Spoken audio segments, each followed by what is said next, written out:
Bien-aimé, est-ce que tu sais qui tu es? Est-ce que tu connais le Dieu que tu sais? Car le Dieu que nous servons n'a jamais perdu un combat là où son nom a été mis en cause. Jésus-Christ de Nazareth. Bartimée était un pauvre aveugle mendiant. Si Bartimée avait demandé de l'argent à Jésus sur le chemin de Jéricho de l'humiliation, Jésus allait lui donner à manger et le laisser aveugle. Tu sais pourquoi Bartimée a demandé la vue à Jésus? Parce que la vue, c'est la vie qui est Jésus. Pourquoi? Parce que l'œil est la lampe du corps.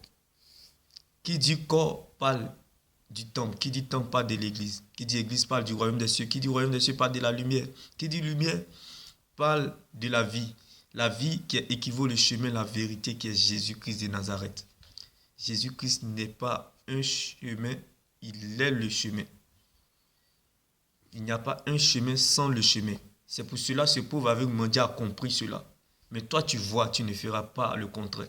Bien-aimé, prêcher fait à soi, mais avoir les yeux ouverts permet de voir au-delà de nos limites. Alors bien-aimé dans le Seigneur, sache que Bartimée était aveugle, mais il avait la bouche. Est-ce que tu sais qui tu es? Est-ce que tu connais le Dieu que tu sais? Ce que tu as est plus grand que ce que tu cherches, espères ou attends. Car Bartimée n'a pas demandé l'argent à Jésus. Bartimée n'a pas demandé du matériel à Jésus. Il a demandé la vue, la présence de Dieu. Alléluia. Ce que tu as est plus grand que ce que tu cherches, espères ou attends, qui est le nom de Jésus-Christ. Oui, bien-aimé. Ce que tu cherches, espères ou attends est en toi. C'est sa manifestation que tu dois attendre. Comme Jésus-Christ qui était dans la direction de Bartimée sur le chemin de Jéricho de l'humiliation. Alléluia. Car la Bible pouvait nous le dire. Oh, la promesse que Dieu nous a faite, c'est le Saint-Esprit en nous, sur nous, avec nous. La vie éternelle, qui est Jésus-Christ de Nazareth.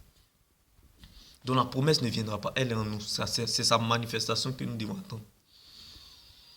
Comme Jésus-Christ qui était en la direction de Bartimée. Bartimée pouvait demander toutes sortes de choses à Jésus, malgré qu'il était aveugle. Non, il n'a pas mendié. Il a demandé la vue. Alléluia. Parce qu'il sait que ce qu'il a est plus grand que ce qu'il cherche, espère ou attend, qu'est le nom de Jésus. Son nom est notre autorité, sa parole est notre position, son sang est notre couverture, son esprit est notre force, la foi est notre victoire et la résurrection est notre liberté. Les fruits que nous recherchons pour notre liberté dépendent de notre relation avec Dieu, car c'est de notre relation avec Dieu que découle tout le reste. L'avenir du peuple dépend de son obéissance à Dieu. L'avenir d'une église dépend de son intercession à Dieu. Celui qui obéit à Dieu ne sera jamais perdant ni déçu, comme Bartimée sur le chemin de Jéricho de l'humiliation, d'où Jésus-Christ était en sa direction. Là où on s'y attend le moins, c'est là le temps voulu de Dieu. Le temps de Dieu n'est pas très long, mais très bon. Ce que tu as est plus grand que ce que tu cherches, espères ou attends, qu'est le nom de Jésus-Christ. Bartimée a compris. Tu ne feras pas le contraire, toi qui vois. Bartimée a reçu sa guérison, non pas parce qu'il a vu Jésus, mais parce qu'il a cru en Jésus. Alléluia. Tout arrive à celui qui croit et non à celui qui voit. Voir, ce n'est plus de la croyance, c'est du fétichisme. Mais croire va t'emmener à compter sur Dieu et à dépendre de sa parole, comme Bartimée sur le chemin de Jéricho. Ce que cette maladie avait oublié, ce que les gens ont oublié, ce que cette situation a oublié, c'est qu'il était encore en vie. Bien-aimé, quelle que soit la vieille de ta situation, le capital vie de Dieu qui est en toi te rassurera coûte que coûte jusqu'au bout, tu y arriveras.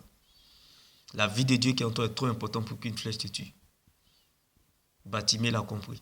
Toi, tu ne feras pas le contraire. Demain béni. Shalom.